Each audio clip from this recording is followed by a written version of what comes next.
Demora um pouco. Aí. Então, vamos resolver o exercício 36 na página 35. Depois a gente já termina a solução dos exercícios da página 40.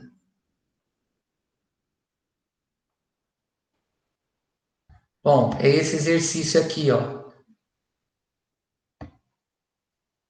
Ficou uma dúvida aí, tá? Dessa sessão hora de estudo. O exercício 36, página 35. O exercício diz o seguinte, é da Unesp. Um tanque de gasolina de automóvel tem um volume máximo recomendado a fim de evitar que, com o aumento da temperatura, vaze gasolina pelo ladrão. Considere que o tanque seja feito de aço inoxidável e que tenha um volume máximo de 50 litros.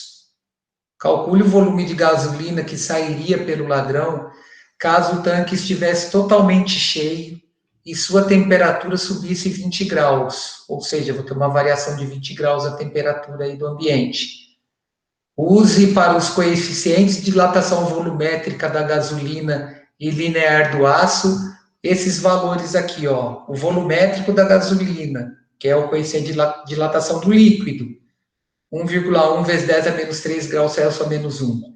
E o coeficiente de dilatação linear do aço, 1,1 vezes 10 a menos 5 graus Celsius a menos 1. O que acontece? Nessa situação, a pessoa encheu o tanque até o limite dele. Ou seja, deu aquela famosa choradinha na hora de abastecer. Abasteceu além do travamento da bomba de combustível do posto, tá? Então, o que a gente tem que determinar aqui? A gente tem que determinar o volume aparente. Ou seja, essa gasolina que sai pelo ladrão do tanque aí, que sai pelo suspiro, é o volume que vai ser esparramado. É o volume aparente, é o volume extravasado. Então, a gente precisa calcular o coeficiente de dilatação volumétrica aparente desse líquido. Eu tenho o coeficiente de dilatação volumétrica do líquido, que é esse daqui, ó, 1,1 vezes 10 a menos 3, e calculo o coeficiente de dilatação volumétrica do aço, multiplicando esse valor aqui por 3. Então, observem. Olha lá, o volume de gasolina que sai pelo ladrão representa a variação de volume aparente da gasolina, é aquilo que esparrama, né? Pois devemos levar em consideração que o tanque também sofreu uma dilatação, aumentando sua capacidade. Só que tem uma coisa, a dilatação sofrida pelo tanque, ela é menor que a dilatação sofrida pelo líquido, por isso que esparrama, tá? Após calcular o coeficiente de dilatação volumétrica do aço, ou seja, o coeficiente de dilatação volumétrica do recipiente, podemos encontrar o coeficiente de dilatação aparente. Com o coeficiente de dilatação aparente, eu calculo esse volume aparente, esse volume que saiu pelo ladrão. Então, a primeira coisa que a gente faz, calculo o coeficiente de dilatação do recipiente, que é do tanque. Ele é 3 vezes o coeficiente de dilatação linear do aço. Então, esse coeficiente de dilatação do recipiente é 3 vezes 1,1 vezes 10 a menos 5. Basta multiplicar o 1,1 por 3, eu saio nesse resultado aqui, ó, 3,3 vezes 10 a menos 5 graus Celsius a menos 1. Aí, como é que eu obtenho o coeficiente de dilatação aparente? Ele é a diferença do coeficiente de dilatação do líquido com o coeficiente de dilatação do recipiente. Ou seja, o volume que extravasa, ele é a diferença do volume do líquido com o volume do recipiente. Porém, o que vai acontecer, pessoal? Na hora de resolver essa conta, que eu substituo o coeficiente de dilatação do líquido por 1,1 vezes 10 a menos 3 e o coeficiente de dilatação do recipiente por 3,3 vezes 10 a menos 5, isso daqui não pode ser operado desse jeito. Esses dois valores não representam a mesma grandeza. Um está na base 10 expoente menos 3. O outro está na base 10 expoente menos 5. Então, eu tenho que passar um dos dois para a mesma base, para a mesma potência. Qual foi a ideia aqui do exercício? Ele transformou 10 a menos 5 em 10 a menos 2, menos 3. Por quê? Porque 10 a menos 3, pessoal, é 100 vezes maior que 10 a menos 5. Então, basta eu dividir o valor numérico aqui, o fator 3,3 por 100 e somar 2 no expoente de menos 5. Aí eu tenho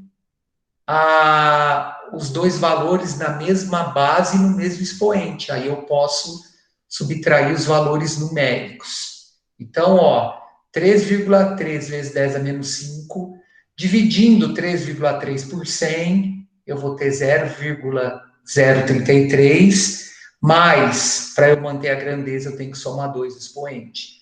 Então, somando 2, esse expoente menos 5 aqui, eu vou ter meu expoente menos 3, né? Então, a ideia é a seguinte, ó. Para menos 5 chegar em menos 3, eu preciso somar 2. Ficou fácil. Somou 2 expoente, dividiu o fator por 100. Soma 3 expoente, divide o fator por 1000. E assim vai. Bom, o resultado dessa subtração aqui dá 1,067 vezes 10 a menos 3. Bom, com posse desse dado, desse valor, que é o coeficiente de dilatação aparente, eu calculo o volume aparente. Esse volume aparente está relacionado ao volume inicial, que é o volume do recipiente, que é 50 litros, a esse coeficiente que eu calculei e a variação de temperatura que foi dada aqui, ó, de 20 graus Celsius. Então, o que, que eu tenho? Ó, presta atenção na conta aqui que ele fez. Ele multiplicou 50 por 20 e deu esse 1000 aqui.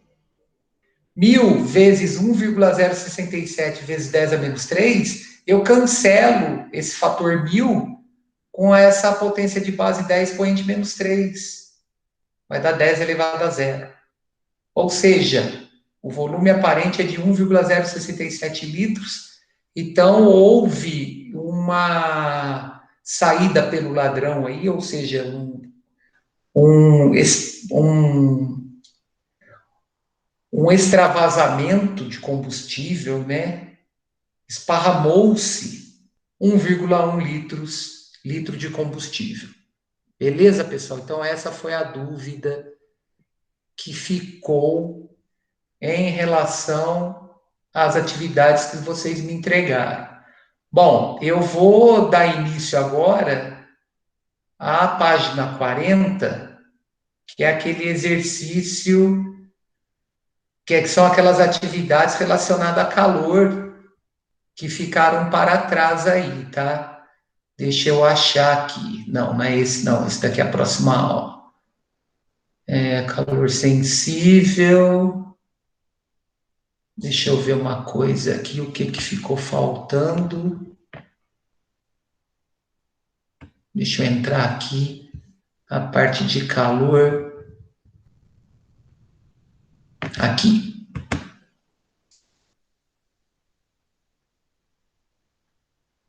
Vai abrir um outro. Isso. Então, pessoal, ficou faltando um assunto aí para gente, que é na página 40 da apostila de vocês. Eu diminui o tamanho aqui, só vou aumentar um pouquinho. Aí. Na página 40, o exercício 6. Isso aqui tudo nós já resolvemos da semana passada, tá? Deixa eu chegar lá. Aí, ó, até a letra K nós já resolvemos, foi relacionada à energia interna, variação de energia. Esse exercício nós resolvemos, ficou faltando esse exercício, esses 3 exercícios, 6, 7, 8. Teve muita gente que me mandou a solução desse exercício, não tinha necessidade, tá? Eu ia resolver de qualquer jeito. O que vai importar para a gente agora são as atividades dessa aula, tá? Que daqui a pouco nós vamos entrar. Então, ó, exercício 6, página 40. Cotidianamente, nos referimos a dias de alta temperaturas como dias de muito calor. No contexto científico, o termo calor tem outro significado. Explique esse significado e corrija a frase "hoje está calor". Bom, é uma linguagem coloquial. A gente entende que quando a gente está relacionando a um dia com temperatura muito elevada, se a gente se referir que esse dia está, que nesse dia está fazendo muito calor, a gente vai entender que o dia está quente. Só que no contexto físico, calor é energia térmica em trânsito, que sempre é transferida de um corpo de maior temperatura para um corpo de menor temperatura, até que se estabeleça um equilíbrio térmico. Então, para eu poder corrigir essa frase aí, eu teria que fazer o seguinte, ó. No contexto científico, o calor está relacionado ao fluxo de energia térmica entre dois corpos que estão com temperaturas diferentes. O que seria esse fluxo de energia térmica? É a energia térmica em trânsito, é a energia térmica em movimento. Então, como é que eu corrigiria essa frase? A frase poderia ser corrigida para hoje está quente. Só que ninguém vai usar esse tipo de linguagem. Nós vamos usar uma linguagem coloquial para entender que naquele dia está fazendo calor, usando o termo para representar que esse dia está quente. Tá? Exercício 7. Uma fonte térmica fornece 500 joules de calor em 2 segundos para determinada amostra. Faça o que se pede. Primeira coisa, calcule a potência em watts. Bom, o que é a potência? A potência ela vai relacionar a rapidez com que esse corpo recebe ou transfere calor. Então, a potência na física ela sempre está relacionada à eficiência de um corpo transferir energia ou de receber energia num determinado intervalo de tempo. Então, quanto mais rápido isso acontece, mais eficiente é essa troca, ou seja, maior é a potência do corpo. Então, como é que eu vou calcular essa potência? Relacionando a energia térmica com o intervalo de tempo que essa energia foi transferida, tá? Porque ele forneceu, né? Então, olha lá, ó, a potência é a razão entre a quantidade de calor e o tempo. Para qualquer relação que eu estabeleça a potência, eu sempre vou relacionar energia com tempo. Como calor é energia térmica em trânsito, tá tranquilo aqui para a gente. É essa quantidade de calor dividido pelo tempo. Só que, para eu calcular essa potência em watt, eu tenho que ter a energia térmica em joule e o tempo em segundo. As duas grandezas estão nas unidades estabelecidas do sistema internacional. Então, eu divido 500 por 2, eu tenho 250 watts de potência relacionada aí a essa fonte térmica. Aí, o que ele pergunta? Qual que é o significado desse valor encontrado? Bom, esse valor encontrado, 250 watts, significa que essa fonte fornece 250 joules de energia a cada 1 segundo de funcionamento. Tá? Essa é a relação, né? Eu estou dividindo o joule por segundo, então essa unidade watts vai determinar isso. É o quanto de energia eu forneço ou recebo a cada segundo. Tá? No caso, são 250 joules de energia a cada segundo. E para finalizar, o exercício 8. Uma máquina térmica tem potência de 6,27 kW. Eu tenho que passar para a unidade do sistema internacional, porque aí é múltiplo, né? O K aí representa uma potência de base 10 expoente 3. Sabendo que ela funciona por 150 minutos, qual é a energia fornecida pela máquina térmica em caloria? Aí ele deu a relação, né? Que 1 quilocaloria é igual a 4,18 kJ. Bom, o que eu vou fazer? Eu vou achar, nesse caso, a quantidade de calor, que é a energia fornecida pela máquina, em joule. Aí é só aplicar uma regra de 3. Só que para eu achar essa unidade de energia em joule, eu preciso transformar essa potência em watt e esse tempo em segundos. Ou seja, aqui eu multiplico por 10 a terceira. Aqui eu multiplico por 60, tá? Então, essa é a relação que nós vamos ter, ó. Potência é a razão entre a quantidade de energia, que no caso é energia térmica, e o intervalo de tempo. A potência é de 6,27 vezes 10 a terceira watt. A quantidade de calor eu vou calcular e o tempo é de 150 vezes 60 para poder transformar em segundos. Aí é só passar multiplicando. O que ele fez ali? Ele multiplicou 150 por 60, deu 9.000 segundos. Aí, o que eu faço? Eu multiplico esse 9.000 por 6,27. Dá esse resultado aqui, ó. 56.430. O K, pessoal, aqui, ó, é o 10 a terceira. Então, o que eu fiz? Por que o resultado está em quilojoule? Para eu poder aplicar essa regra de 3 aqui com mais calma. Para eu não precisar fazer transformação na minha regra de 3. Tá? Então, aplicando a regra de 3, o que nós temos? Que 1 quilocaloria é 4,18 kJ.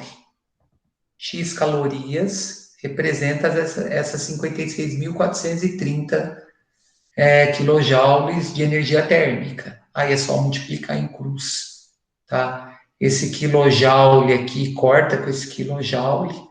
Eu vou ter 4,18x igual a 56.430. Passo esse 4,18 dividindo, eu tenho 13.500 quilocalorias, ou 13.500.000 calorias de energia fornecida por essa máquina em 150 minutos. Bom, fechando essa primeira unidade.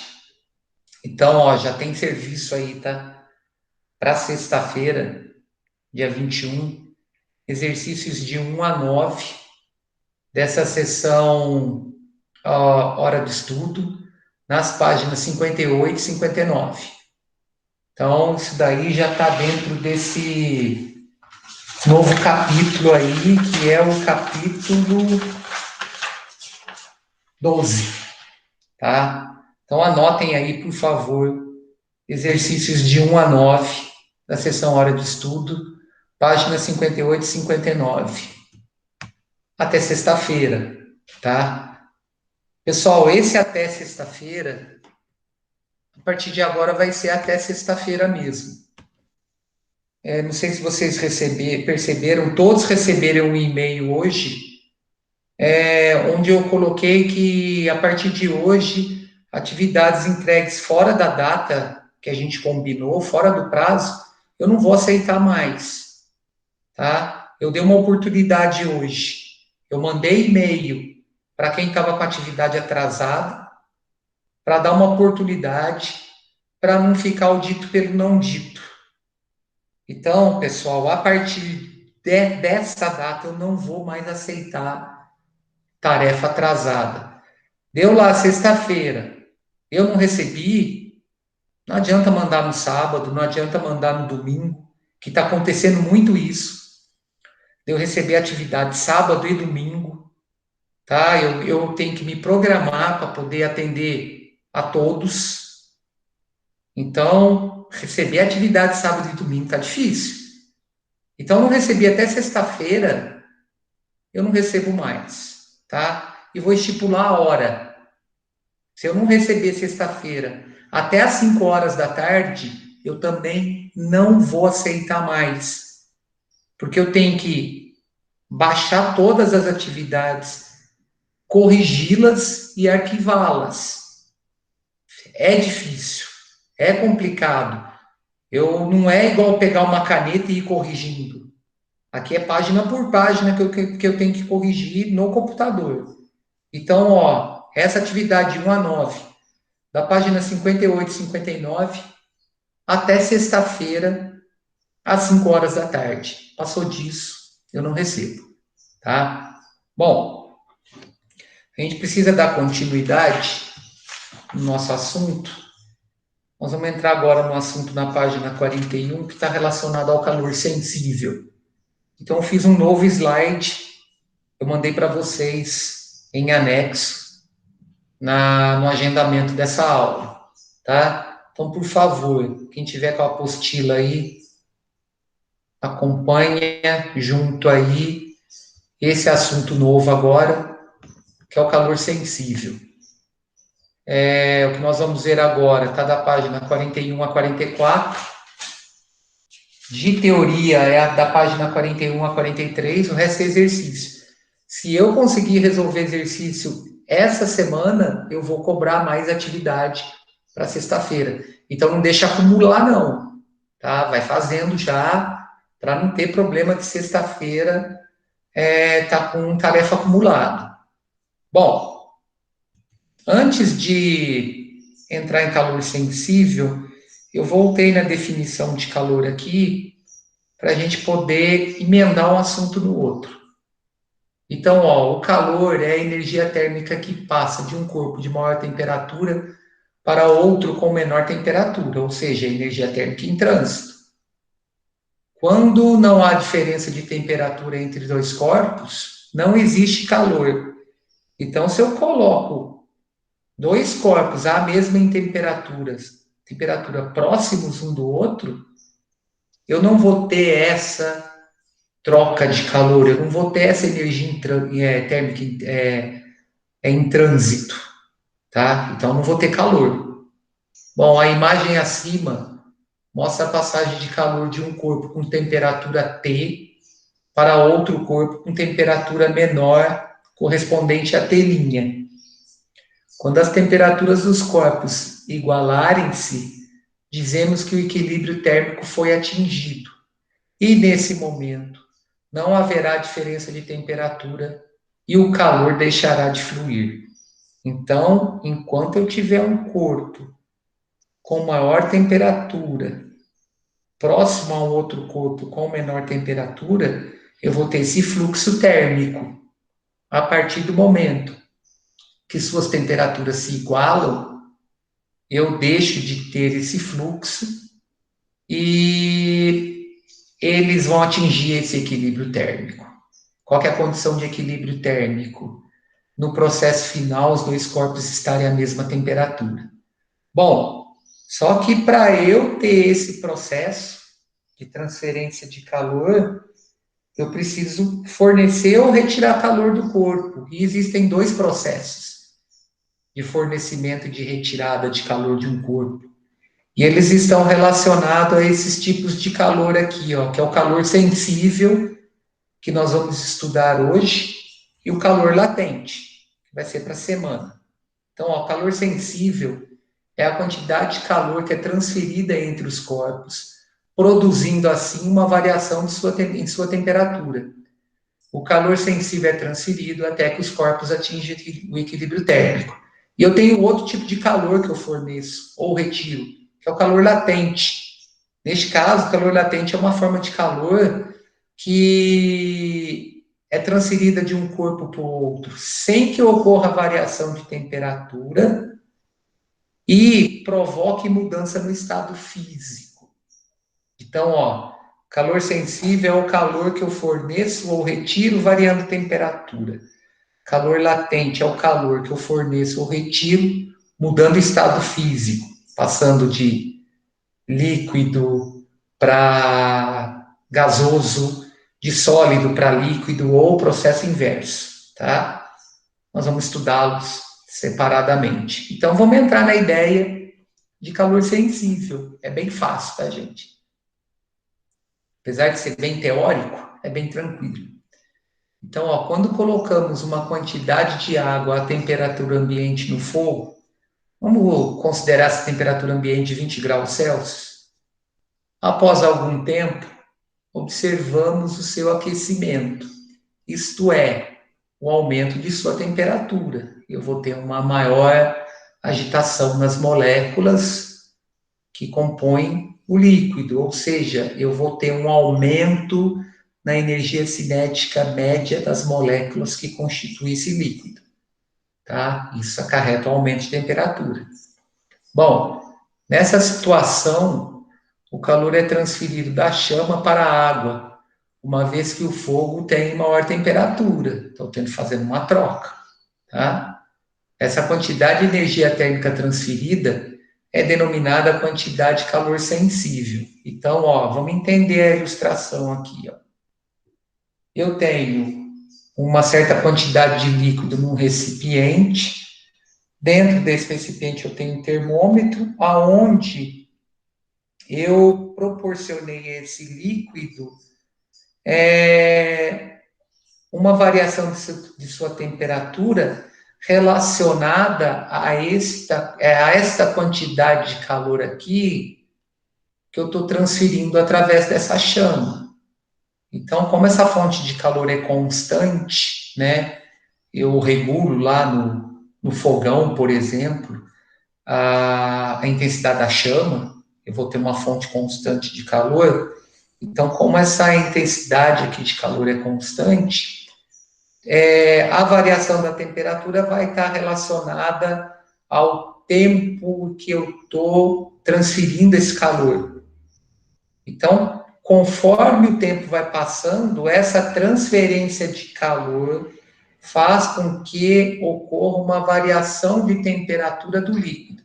Vamos entender uma coisa aqui.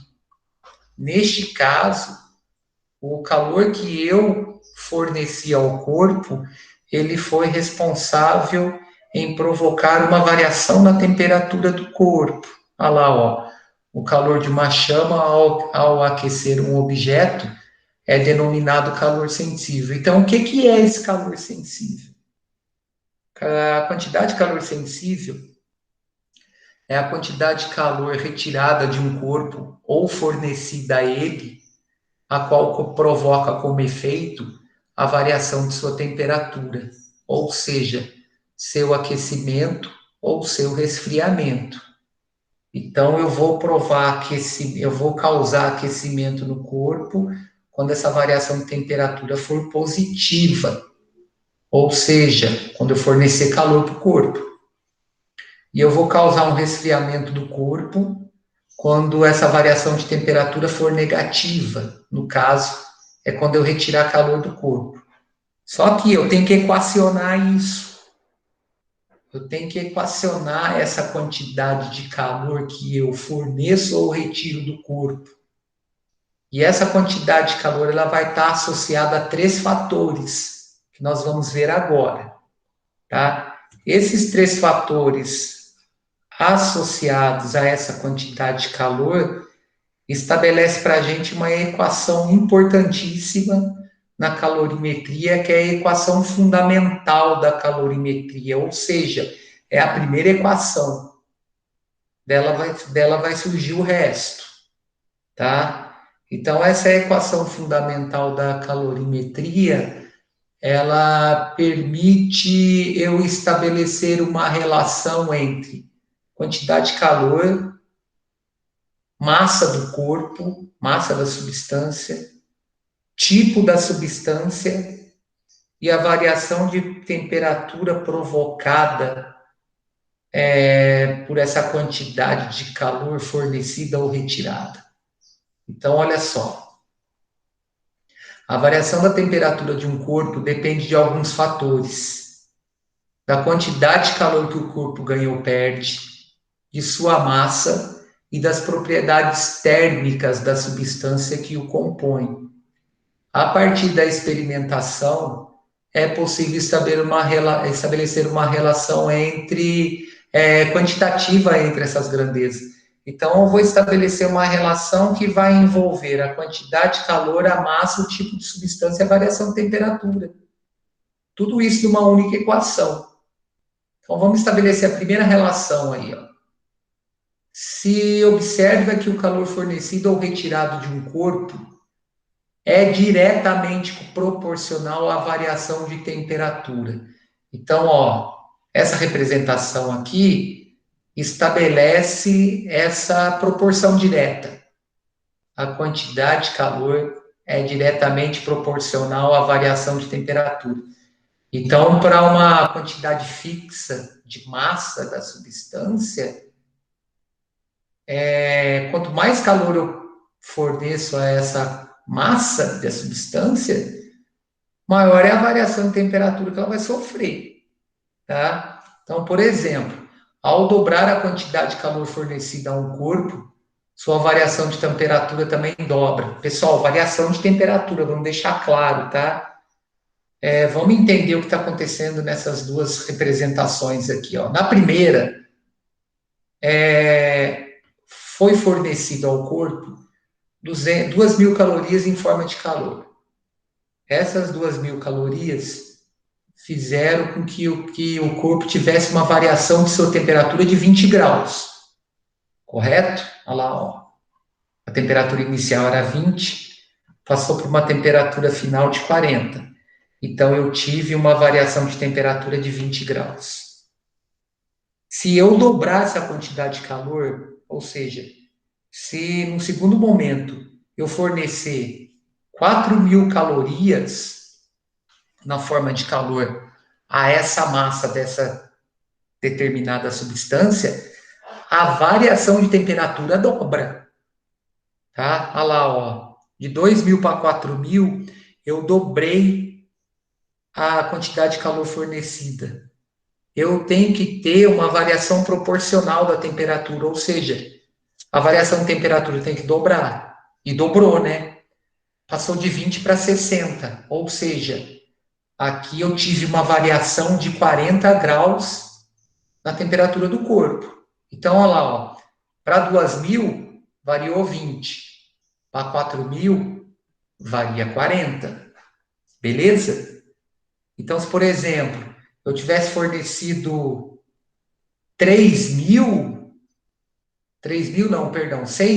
se eu tivesse fornecido 6.000, eu fiz uma variação da quantidade de calor por 3. Eu tripliquei a quantidade de calor. O que tinha que acontecer com a variação de temperatura? Ela tinha que triplicar também. Então, eu ia ter que ter uma variação de temperatura de 60 graus, por exemplo, de 20 para 80.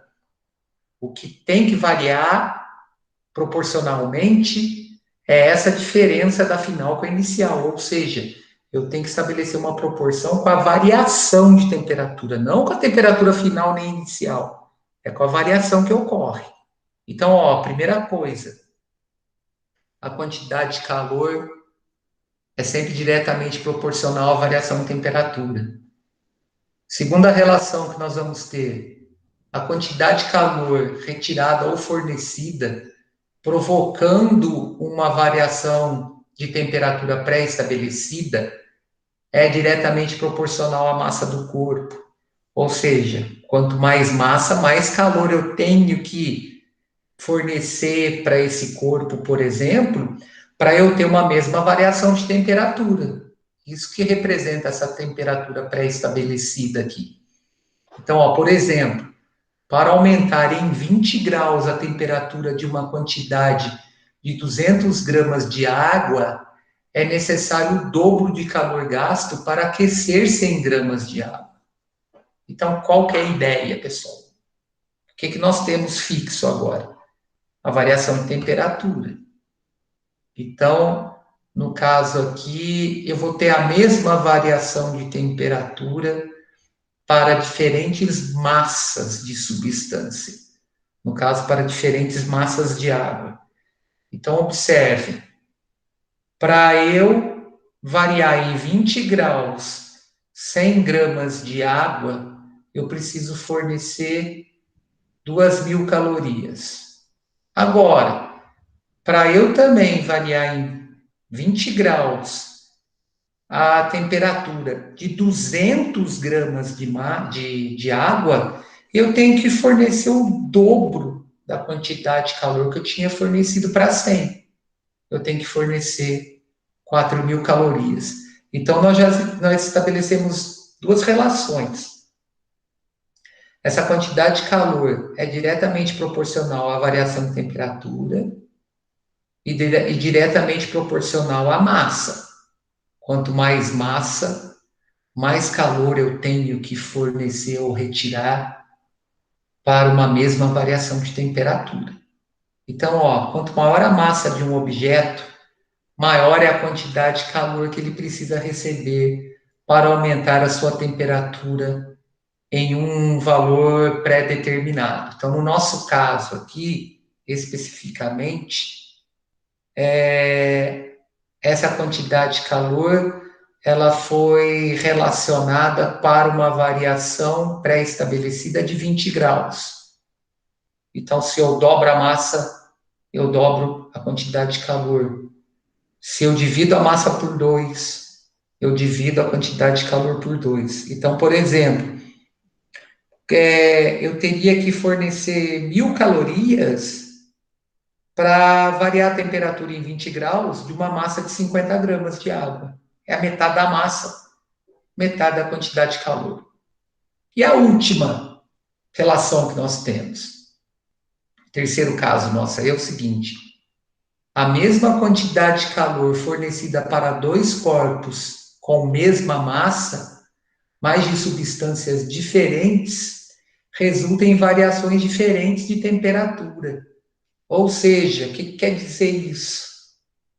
Se eu mudar a substância, se eu mudar o tipo de substância, e uma mesma massa de uma substância, eu vou ter variação de temperaturas diferentes para uma mesma quantidade de calor.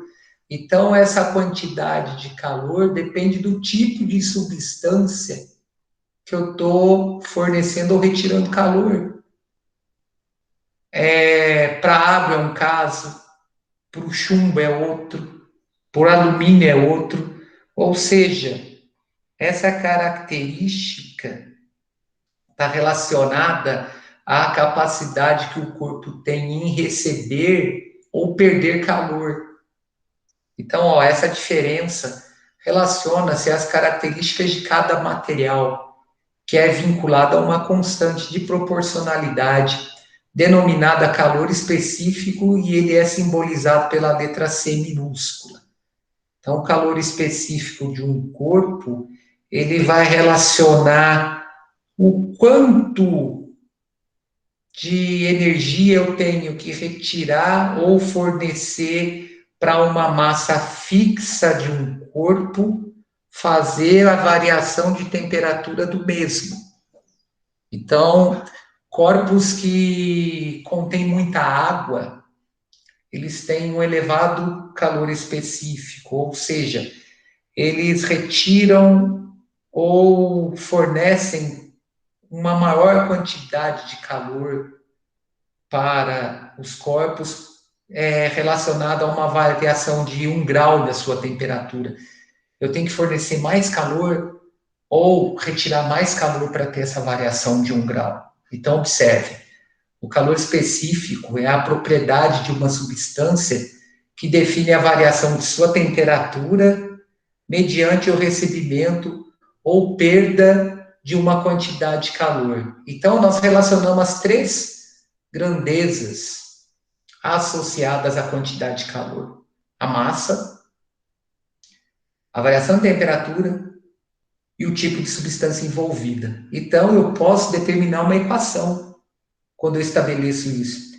Como essa quantidade de calor ela é diretamente proporcional à massa, ao tipo de substância e à variação de temperatura, eu posso trocar o sinal de proporcionalidade estabelecido por essas grandezas por um sinal de igualdade e relacionar essas grandezas a um produto. Então, eu tenho isso daqui, ó. Sintetizando as conclusões anteriores, podemos estabelecer a seguinte relação. Olha lá, ó. A quantidade de calor ela vai ser sempre igual ao produto da massa do corpo pelo calor específico do corpo, ou seja, o tipo de substância, multiplicado também pela variação de temperatura. Por quê? Porque essa quantidade de calor é diretamente proporcional a esses três fatores. Então, se ela está relacionando uma proporcionalidade com esses três fatores, eu estabeleço uma igualdade com o produto desses três fatores. Essa equação anterior permite o cálculo da quantidade de calor Q trocada por um corpo quando ocorrer apenas variação de sua temperatura sem mudança de estado físico, tá? Então, por exemplo, para a água, eu posso utilizar essa equação aí, no caso de fornecimento de calor, para temperaturas inferiores a 100 graus Celsius. Temperaturas acima de zero, inferiores a 100, né? Nas condições normais de temperatura e pressão, ao nível do mar, pressão de 1 atm. Por quê? Porque temperatura abaixo de zero muda estado físico, solidifica. E temperaturas acima de 100 vaporiza. Então, essa equação aí para a água, ela é válida para esse intervalo, de 0 a 100. Então, no intervalo de 0 a 100, a quantidade de calor que eu forneço está relacionada ao calor sensível, tá? Calor específico sensível. Quando a temperatura de um corpo se eleva, o termo ΔT será positivo. Como a massa e o calor específico são positivos, o calor Q também será positivo, indicando que o corpo recebeu calor. Quando a temperatura diminui, o termo ΔT será negativo, indicando que o corpo perdeu calor. Como é que eu relaciono esse aumento ou diminuição nessa variação de temperatura? Por essa diferença. É aquela história que eu sempre falo. A variação sempre vai relacionar a diferença entre o fim e o início. É sempre o final menos o inicial. No nosso caso, como é uma variação de temperatura, vai ser sempre a temperatura final menos a inicial. Ou seja, se a temperatura inicial, final for maior que a inicial, a variação é positiva. Essa variação positiva indica que o corpo recebeu calor. Porém, se a temperatura final for menor que a inicial, eu vou ter uma variação negativa. Essa variação negativa indica que o corpo perdeu calor, tá? Vamos dar uma aprofundada nesse coeficiente C minúsculo aí. Vamos entender o que ele significa. Então, ó, calor específico. Como estudado na sessão anterior, o calor específico é uma propriedade da matéria que define a relação entre a variação da temperatura e a quantidade de calor recebido ou perdido por uma substância. Então, vamos defini-lo. Calor específico sensível, simbolizado pela letra C minúscula, é definido como a quantidade de calor sensível que é necessário retirar ou fornecer a uma determinada massa de uma substância, para que ela varie sua temperatura ΔT em uma unidade. Normalmente é chamado apenas de calor específico. Tem um exemplo aqui que fica mais fácil da gente entender. Bom, no sistema internacional, a unidade de calor específico é o joule por caloria vezes quilograma vezes Kelvin.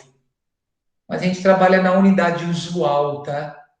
Trabalhando na unidade usual, a unidade de calor específico vai ser a caloria por grama vezes grau Celsius. É mais fácil de fazer experimento, né? Eu não vou fazer variação de temperatura de uma amostra de, por exemplo, 3 quilos de chumbo. Eu vou fazer a variação de temperatura para uma amostra dada em gramas. É mais fácil de trabalhar, tá? Aí, como eu estou trabalhando na unidade de grama, que é a unidade no sistema usual, eu uso as demais unidades também no sistema usual. A unidade de energia eu passo para caloria e a unidade de temperatura eu passo para graus Celsius. Então, vamos entender o que significa esse texto aqui em cima, ó, que representa essa unidade de caloria por grama vezes grau Celsius. Então, vamos entender o que é o calor específico. Ó, a água, por exemplo, tem calor específico de 1 caloria por grama vezes grau Celsius. Isso significa que, para 1 grama de água variar 1 grau Celsius a temperatura, é necessário que troque uma quantidade de calor de 1 caloria. É isso que o texto está dizendo, ó.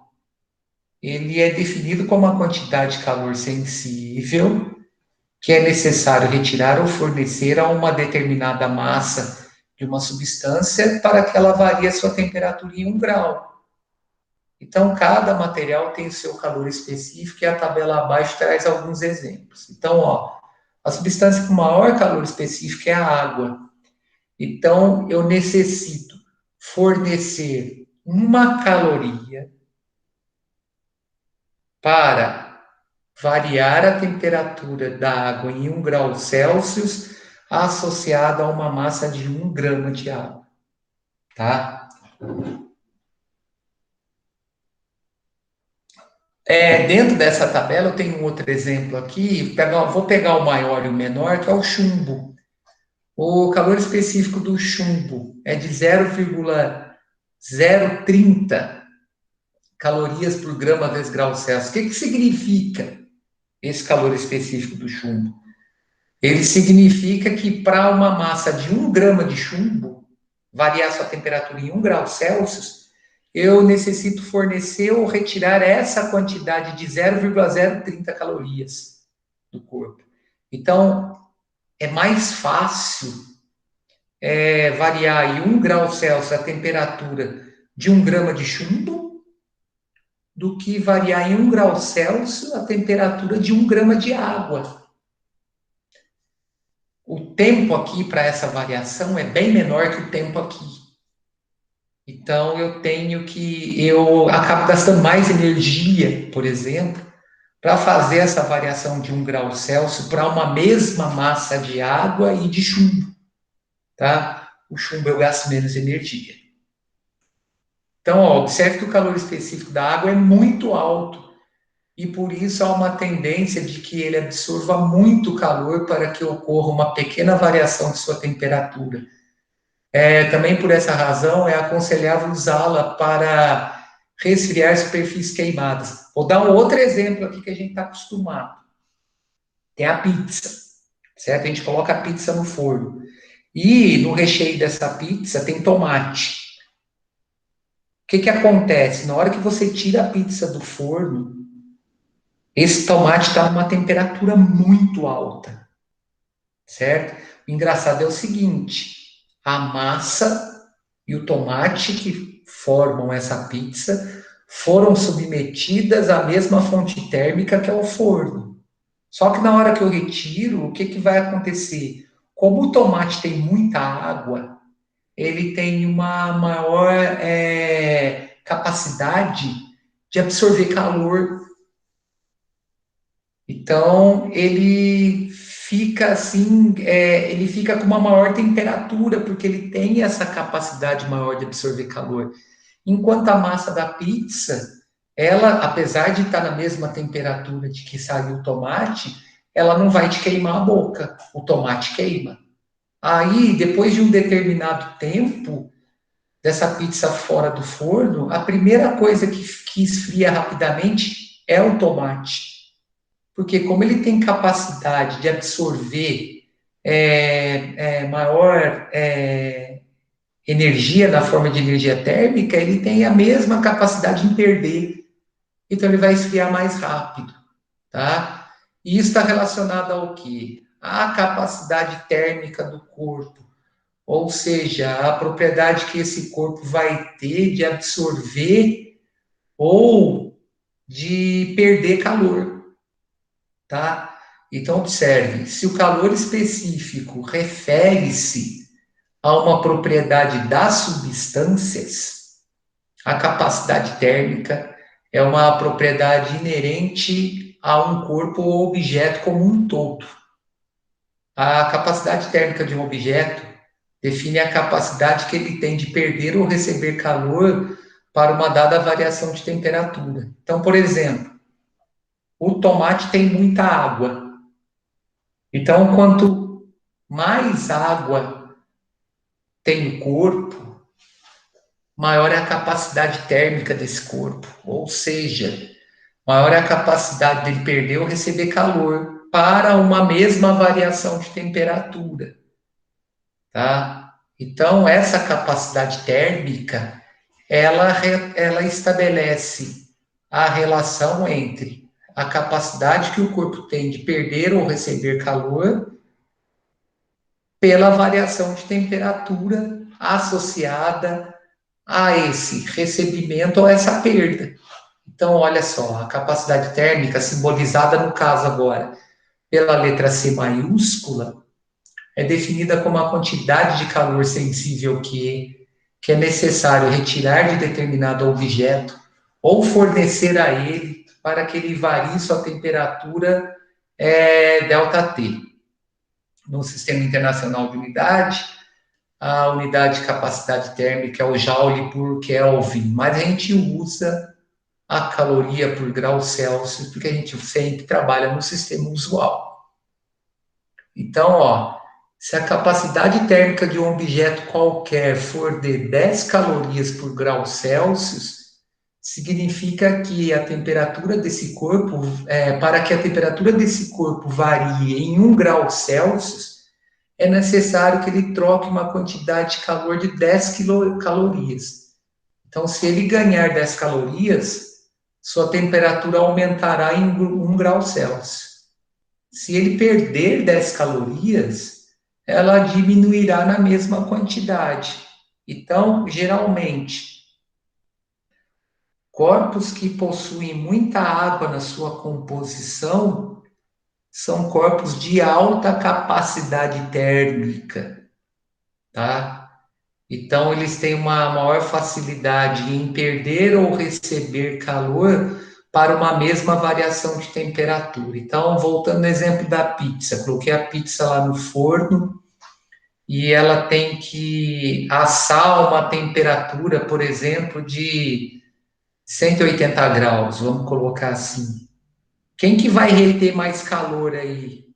Quem tem mais água na sua composição? É o tomate que está lá, que tem bastante água, o queijo, tá? A massa tem pouca água, então ela vai ter uma capacidade térmica baixa. Então, na hora que você tira essa pizza do forno, apesar de ela ter sido assada a uma temperatura de 180 graus, essa massa, na hora que você tira, ela tem uma capacidade térmica baixa, então ela não vai estar com aquela impressão que está muito quente. Em comparação ao tomate e o queijo, eles vão reter mais calor, devido à composição ser mais formada por água. Então, na hora de comer, tem que tomar cuidado, não você queima a boca, né?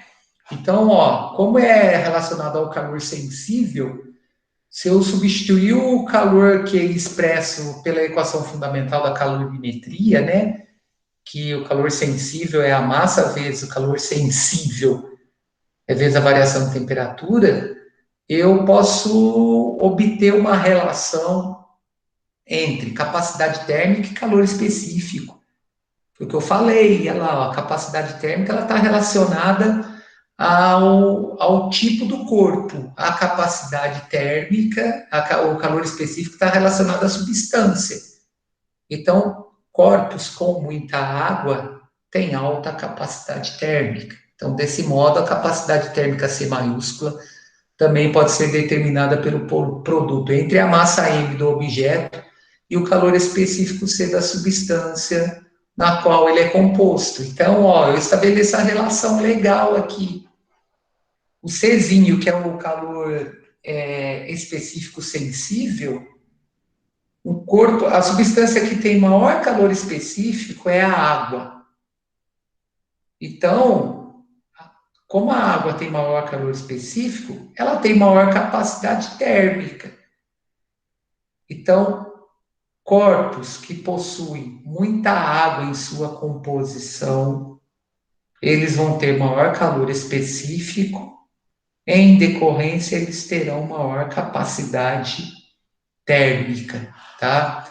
Então, ó, a capacidade térmica é a capacidade de um objeto variar sua temperatura mediante o recebimento ou perda de uma quantidade de calor.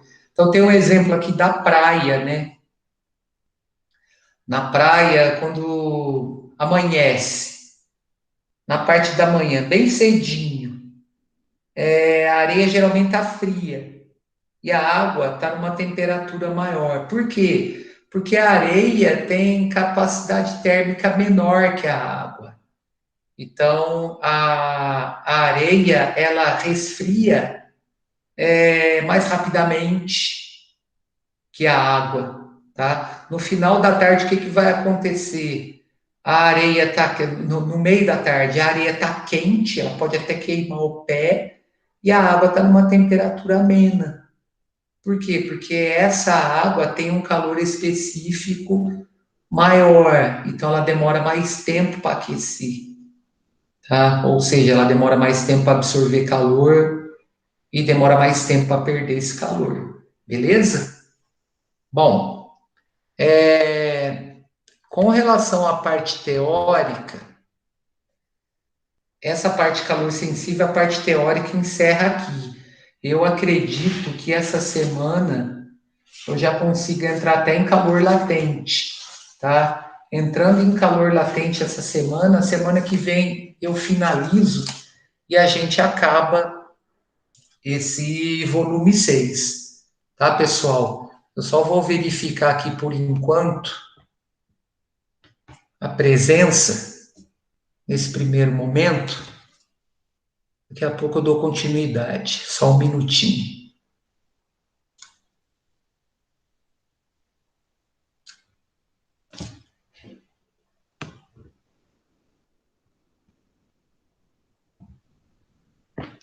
Beleza.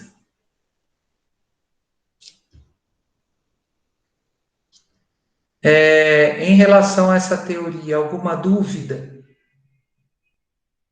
Já posso entrar nos exercícios?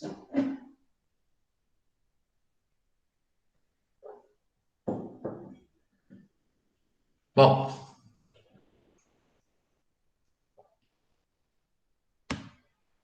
então dentro dessas atividades aí, agora nós vamos lá na página 43,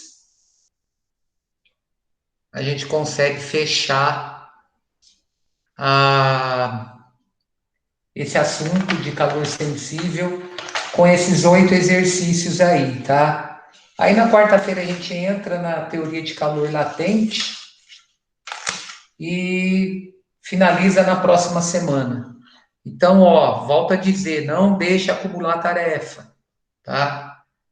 Eu vou propor mais 10 exercícios aí hoje. Então, não deixe acumular, não, tá?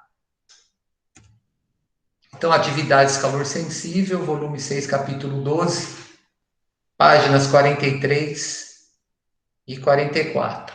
Então, ó, exercício 1. Escreva o que significam as informações dos itens A e B. Informação A: capacidade térmica de um corpo igual a 50 calorias por grau Celsius. Então, o que significa isso? Significa que o corpo troca, o corpo, tá, pessoal? Isso é capacidade térmica, é característica do corpo. Calor específico é característica da substância, tá? Da substância que compõe o corpo. Então, ó, capacidade térmica de um corpo igual a 50 calorias por grau Celsius significa que o corpo troca 50 calorias para cada variação de 1 grau Celsius em sua temperatura. Então, se eu fizer a variação da temperatura do corpo de 20 para 21, por exemplo, ele vai fornecer 50 calorias, tá? Olha lá, ó, fornecer, porque é um primeiro, porque a temperatura aumentou. Então, se a temperatura do corpo aumenta, eu tenho que fornecer calor. Segundo, que eu variei em 1 grau só. Então, para cada grau de variação, 50 calorias de fornecimento de calor, no caso de aumentar a temperatura. Então, isso significa que, se, por exemplo, eu tenho esse corpo a uma temperatura inicial de 20 graus e passo para uma temperatura final de 30, isso significa que eu tive uma variação de temperatura de 10 graus. Então, para eu variar a temperatura desse corpo em 10 graus, nessa condição aqui, eu tenho que fornecer 500 calorias. É uma regra de 3 simples. Eu não mexi na massa. Então, se eu não mexo na massa do corpo, não mudo o corpo, a quantidade de calor fornecida ou retirada é diretamente proporcional à variação de temperatura. Tá? Então, se eu variar 10 a temperatura, eu tenho que multiplicar por 10 essa quantidade de calor fornecida ou retirada do corpo. Tá? Eu sempre estou colocando o caso de fornecer ou retirar, porque eu tenho que ter as duas condições. Eu forneço quando aumento a temperatura e retiro calor quando eu diminuo a temperatura. Tá? Aí na letra B, ele quer saber o que significa o calor específico de certa substância ser igual a 0,2 calorias por grama vezes grau Celsius. Bom, isso aí significa que para eu variar a massa de 1 grama dessa substância em 1 grau Celsius, eu tenho que fornecer ou retirar 0,2 calorias. Então, olha só. Significa que a substância troca, né? Nesse caso, troca aí é fornecer ou retirar, troca 0,2 calorias para que cada grama de sua massa sofra a variação de 1 grau Celsius em sua temperatura. Então, a letra A está relacionada, a capacidade térmica está sempre relacionada ao corpo, e o calor específico está sempre relacionado à substância. Então, capacidade térmica é característica do corpo, calor específico é característica da substância no qual é formado esse corpo, tá? Eu posso ter uma massa de 1 quilograma de água e de chumbo. As suas capacidades térmicas serão diferentes. Por quê? Porque os seus calores específicos são diferentes, são substâncias diferentes, tá? Bom, exercício 2 é aquele da praia que eu comentei agora há pouco. Um jovem chega a uma praia no final da manhã e observa que, apesar de a areia quase queimar seus pés, o mar está muito frio. Considerando quantidades iguais de água e areia, podemos afirmar que a água demora mais para se aquecer, pois precisa de uma maior quantidade de calor para sofrer a mesma variação de temperatura sofrida pela areia. Essa explicação está associada ao fato de a água ter calor específico maior do que a da areia, calor específico menor do que a da areia, calor específico igual ao da areia, ou capacidade térmica menor que uma mesma massa de areia. Bom, vamos entender. Quem tem maior calor específico? Qual substância que possui maior calor específico? A água. Então, para eu variar uma mesma massa de água em 1 grau Celsius, eu preciso fornecer muito mais calor para essa mesma quantidade de água. Então, como essa água e essa areia se encontram no mesmo local, onde a fonte de fornecimento de calor é o Sol, eu vou ter a água demorando mais tempo para aquecer, porque ela necessita de mais quantidade de calor. Tá? Então, observe. O calor específico de uma substância indica a quantidade de calor que 1 grama de sua massa necessita ganhar ou perder para sofrer 1 grau Celsius de variação de temperatura. Isso também dá uma ideia da dificuldade que uma substância apresenta para variar sua temperatura. Como sugerido pelo enunciado, a água demora mais para variar sua temperatura quando comparada à areia. Com ambas as substâncias sob as mesmas condições de recebimento de calor. Assim, o calor específico da água é maior que o da areia. Se o calor específico de uma mesma massa de água relacionada à massa de areia é maior, a capacidade térmica da água também é maior que a dessa massa de areia, tá?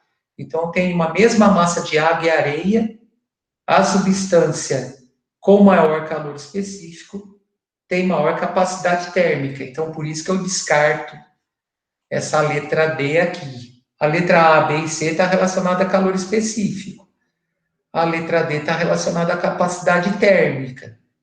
Então, como a água tem maior calor específico que a areia, uma mesma massa de água relacionada com a massa de areia vai ter maior capacidade térmica.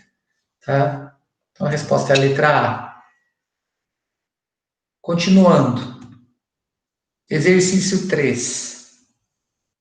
Um bloco metálico de capacidade térmica 150 calorias por grau Celsius é colocado no interior de um forno. Esse bloco atinge o equilíbrio térmico após receber 39 quilocalorias, não variando seu estado de agregação, ou seja, ele não mudou o estado físico. A variação sofrida por esse bloco na escala Fahrenheit é de quanto? Olha lá, ó, nós vimos isso lá no primeiro semestre. Nós não vamos fugir disso, a gente sempre tem que lembrar essa relação que eu tenho entre variação de temperatura na escala Celsius e variação de temperatura na escala Fahrenheit. Não precisa preocupar não que eu coloquei a escalinha aqui, tá? Então, qual que é a ideia que eu tenho que relacionar aqui? Eu tenho que calcular a variação de temperatura em graus Celsius para essa capacidade térmica de 150 calorias por grau Celsius, quando esse corpo recebe 39 mil calorias, que é esse 39 quilocal aí. Então, observe. Primeira coisa que eu tenho que fazer, considerando a quantidade de calor recebida de 39 quilocalorias igual a 39 mil calorias, nós temos que a capacidade térmica é a razão entre essa quantidade de calor e a variação de temperatura. O que eu tenho? Eu tenho um corpo de capacidade térmica 150 calorias por grau Celsius, onde foi fornecido para esse corpo 39 mil calorias. Enquanto que ele vai variar a temperatura dele? Em 260 graus, que é a razão entre 39 mil e 150, é a divisão aqui, ó. Tá? Bom, aí, o que acontece? Eu busquei lá a tabela a variação que a gente estabelece entre a escala Celsius e a escala Fahrenheit. Olha lá, ó, a escala Celsius tem ponto de vapor 0 e ponto de gelo 100. A escala Fahrenheit tem ponto de vapor 32 e ponto de gelo 212, ou seja, eu tenho uma variação de 100 divisões iguais aqui e uma variação de 180 divisões iguais. Então, como as escalas são proporcionais, a variação na escala Celsius associada a essas 100 divisões é igual à variação na escala Fahrenheit associada a essas 180 divisões. Por isso que dá ΔTC sobre 5 igual a ΔTF sobre 9.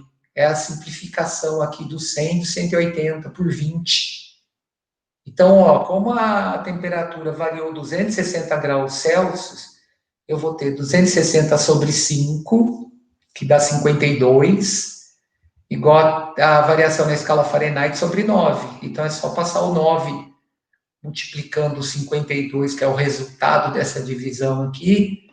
Então, eu vou ter uma variação na escala Fahrenheit de 168 graus Fahrenheit, tá? A resposta é a letra E. Tranquilo, gente, bem facinho, bem sossegado, só jogar na fórmula e resolver. Igual o 4 é só jogar na fórmula. Olha lá, um cubo de ferro de massa igual a 50 gramas está a uma temperatura de 10 graus Celsius. Então, é a temperatura inicial dele. Sabendo que o calor específico do ferro vale 0,114 calorias por grama vezes grau Celsius, determine a quantidade de calor que o cubo deve receber para que sua temperatura atinja 40 graus Celsius. Ou seja, eu vou ter uma variação de 30 graus na temperatura desse cubo. Tá? Por quê? Porque ela passou de 10 para 40. Então, como houve um aumento de temperatura, eu vou ter uma quantidade de calor positiva nesse corpo. O próprio texto diz, né? Ele está recebendo calor. Então, como é que eu vou calcular essa quantidade de calor? Eu vou calcular essa quantidade de calor estabelecendo uma relação entre os 500 gramas de massa, o calor específico da substância, que no caso é o ferro, de 0,114, e a variação de temperatura de 30. Olha lá, ó. Então, ó, o calor sensível é aquele calor que eu forneço ou retiro do corpo para fazer a variação de temperatura do corpo, para causar apenas variação na temperatura. Então, é MC delta T, o M é 500, o C é 0,114, o T é 30. Multiplicando esses três fatores, a gente tem que esse corpo recebeu 1.710 calorias para ter essa variação de 30 graus na temperatura. Aí, pessoal, o que acontece? Ele quer saber a quantidade de calor que o cubo deve ceder para que sua temperatura atinja menos 20.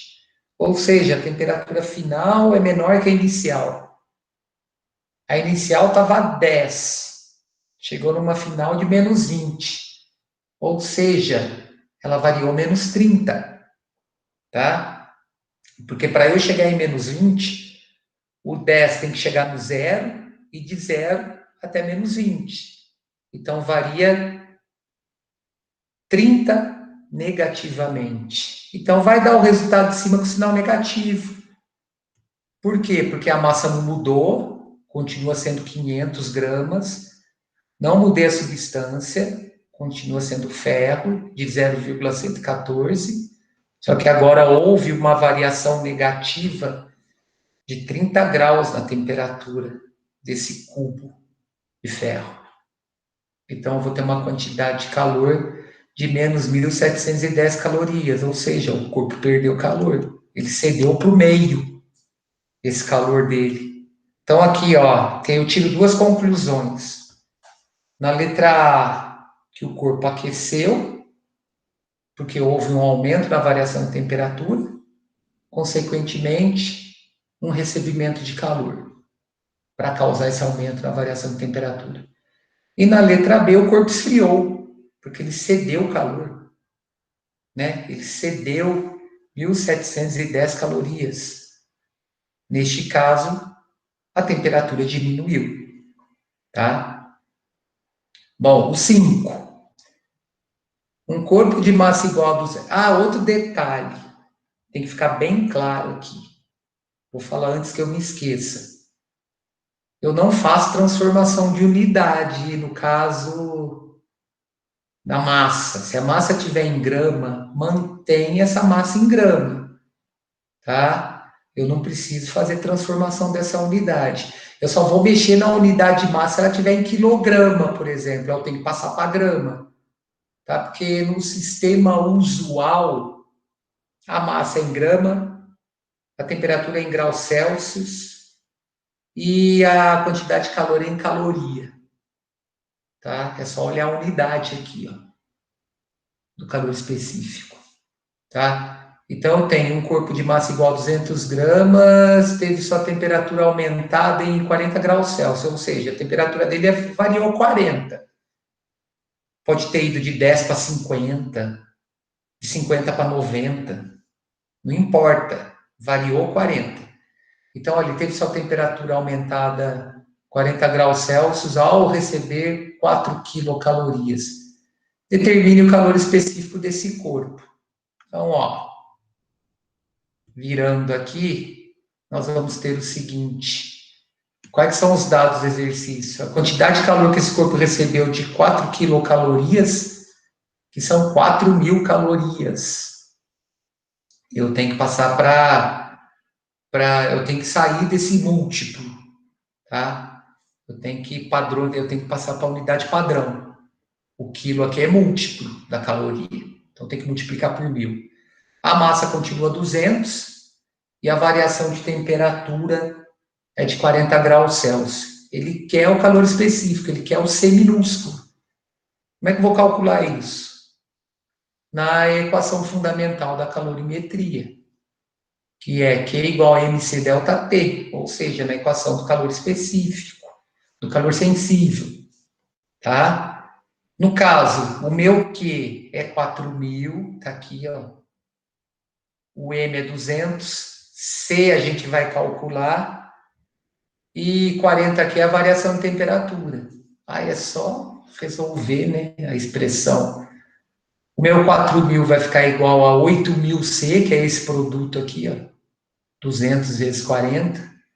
O 8.000 passa dividindo 4.000, eu tenho um calor específico de meia caloria por grama vezes grau Celsius. O que significa esse resultado? Ele significa que para eu variar 1 grama, para eu variar 1 grau Celsius na temperatura de 1 grama dessa substância, eu preciso fornecer ou retirar meia caloria, tá? Exercício 6. Para determinar o calor específico de um corpo desconhecido, um estudante forneceu calor para ele utilizando uma fonte de potência constante igual a 120 calorias por minuto e montou um gráfico com os dados obtidos. Então, o que seria essa fonte de potência constante? Vamos supor o seguinte: na hora que você coloca um alimento para cozinhar no fogão, se você estabelecer uma temperatura para o forno, por exemplo, uma temperatura que aquele alimento tem que ser assado a uma temperatura de 230 graus Celsius. Se você não mexer no mostrador ali, no botão que regula a temperatura, a fonte de potência vai ser constante. Então, ele vai estar sempre fornecendo a mesma quantidade de calor. O que vai estabelecer o cozimento desse alimento? O tempo que ele fica exposto a essa fonte, tá? Se passar de um tempo pré-determinado, você vai queimar a comida, tá? Então, ó, o que está acontecendo nesse gráfico? Vamos entender o que está acontecendo nesse gráfico, que é bem simples. Houve uma variação de 20 graus Celsius na temperatura do corpo quando esse corpo ficou exposto a essa fonte por 10 minutos. Então, se eu tenho um fornecimento de 120 calorias a cada minuto, em 10 minutos eu vou ter 1.200 calorias. É uma conta, uma regra de 3 simples. Eu posso jogar na equação da capacidade térmica, não tem problema nenhum. Ou eu posso estabelecer uma relação, no caso aqui, eu vou estabelecer uma relação com potência, né? Por que eu vou estabelecer uma relação com potência? Porque ele tá relacionando a quantidade de calor com o tempo. Então, ó, sabendo que a massa do corpo é de 100 gramas, determine o calor específico do material em caloria por grama vezes grau Celsius. Então, a primeira coisa que eu tenho que fazer é calcular a quantidade de calor que foi fornecida a esse corpo. Observe, olha lá, ó. Para determinar a quantidade de calor fornecido ao corpo, podemos utilizar a relação de potência. Então, o que é a potência? A potência é a razão entre a quantidade de calor e o tempo. Qual que é a potência que eu tenho? É a potência da fonte térmica aqui, que é de 120 calorias por minuto. Por exemplo, um forno, tá? Então, essas 120 calorias é a potência dessa minha fonte térmica, e esse corpo ficou exposto a essa fonte térmica durante um intervalo de tempo que está no eixo horizontal aqui, ó, de 10 minutos. Então, não preciso fazer nada de transformação, tá? Porque são 120 calorias por minuto. Em 10 minutos, eu tenho 1.200 calorias. É esse o resultado. Bom, a energia corresponde, essa energia de 120 calorias corresponde ao calor fornecido ao corpo. Que calor que é esse? O sensível. Por quê? Porque ele causou a variação de 20 graus Celsius na temperatura do meu corpo. Então, meu calor sensível, Q, vai ser igual a mc delta T. O Q é 1.200, o M é a massa dada aqui, C a gente vai calcular, e o delta T está no gráfico. É a variação de temperatura sofrida pelo corpo, que é de 20 graus Celsius. Então, eu tenho 1.200 igual a 2.000 C, né, que é esse produto aqui, desses três fatores. Divido 1.200 por 2.000, eu tenho um calor específico desse material de 0,6 caloria por grama vezes grau Celsius, tá? Bom, o último de hoje. Ver se muda aqui. Só um minuto. Aí. Fechando hoje. Um aquecedor elétrico de 1.750 watts é utilizado para elevar a temperatura de 1 litro de água de 10 graus Celsius para 70 graus Celsius.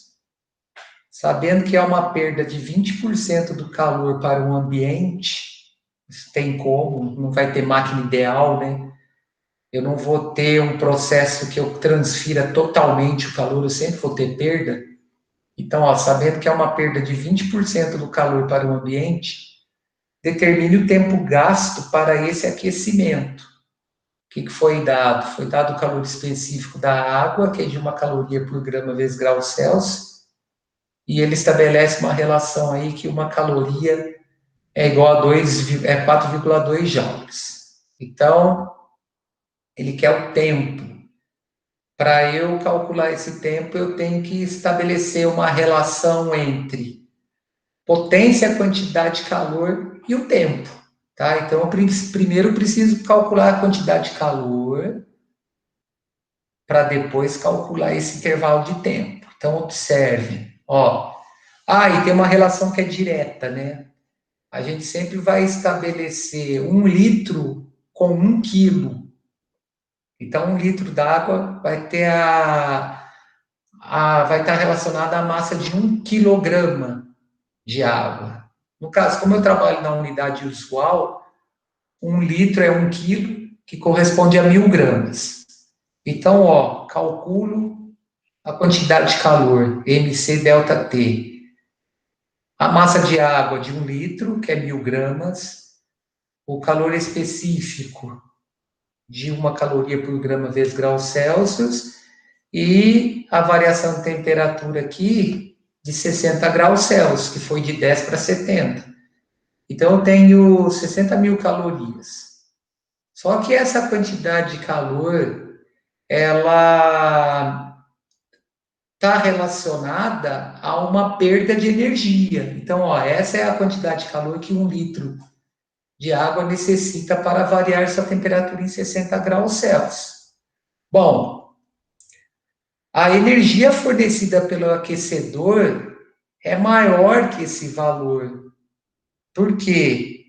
Porque eu tive uma perda de 20%. Então, eu estabeleço uma regra de 3. 60 mil calorias corresponde a 80% da energia que o aquecedor forneceu. Olha lá, ó. A energia do aquecedor é o 100%. Então, fazendo essa regra de 3, eu tenho 75 mil calorias de energia fornecida pelo aquecedor. Só que tem um detalhe, pessoal. A potência do aquecedor está em watt. Então, eu não posso operar essa grandeza aqui que está em caloria com watt, porque o watt é o joule por segundo. Então, eu tenho que transformar essa caloria em joule. Como é que eu transformo esses 75 mil calorias aqui em joule?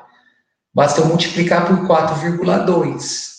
Então, esse aquecedor, ele fornece 315 mil joules de energia na forma de energia térmica. Aí, como é que eu calculo esse tempo? Foi o que eu falei no início. Eu tenho que estabelecer uma relação entre potência, quantidade de calor, que é a energia fornecida pelo aquecedor, e o tempo. Então, olha só, 1.750 watts de potência fornecida pelo aquecedor elétrico, a energia que ele fornece é de 315 mil joules, e o ΔT é o tempo que nós vamos calcular aí. Bom, como é que eu calculo esse tempo? Divido 315 mil por 1.750. Dá 180 segundos. Para ficar mais bonito, para a gente ter uma noção melhor, divide por 60. Então, esse aquecedor tem que fornecer essa energia durante um intervalo de tempo de 13 minutos. Tá? Bom, com isso, a gente tem mais um pouco de serviço aí. Questões de 10 a 20 da seção Hora de Estudo, páginas 59 e 60. Tudo isso para sexta, tá, pessoal? Então, a tarefa que vocês vão fazer para mim, juntando tudo, são os exercícios de 1 a 20 das páginas 58 à página 60. Essas atividades, elas devem ser entregues até sexta-feira, por favor. Não deixe de entregar as atividades, tá? Porque isso está sendo somado às atividades contínuas, né? Atividade contínua é aquilo que a gente está realizando toda semana. A gente não pode perder a linha de exercícios, porque se deixar acumular matéria, da página 58 a 60, tá? Exercício do 1 ao 20. Beleza, Rafael? Tranquilão? Então, pessoal, acho que eu já falei demais hoje. Tá? De vez em quando vocês podem conversar comigo também, eu não acho ruim, não. 58 a 60 do 1 ao 20. Muito bem. Demorou, próximo. Quarta-feira a gente entra no conceito de calor latente. Eu estou achando que está bem melhor dessa maneira, tá? Fica mais fácil de eu dar aula para vocês, que eu consigo associar a teoria com os exercícios. Eu acho que está rendendo mais. E está sendo gravado do mesmo jeito. Então, no final, a gente tem um feedback lá no YouTube depois que os vídeos estão lá. Certo? Então, pessoal, por hoje, por enquanto, é isso. Quarta-feira a gente finaliza essa ideia. Tá? Um abraço para vocês. Ó, e o pessoal que está me devendo a atividade do dia 14 tem prazo até hoje para entregar, tá? Quem não entregou vai ficar sem nota depois. Tá? Então, falou, pessoal. Um abraço para todo mundo. Fica assim, Até quarta. vai dar certinho. Tudo certo. Um abraço para vocês. Beleza, falou! Falou, gente, tudo de bom.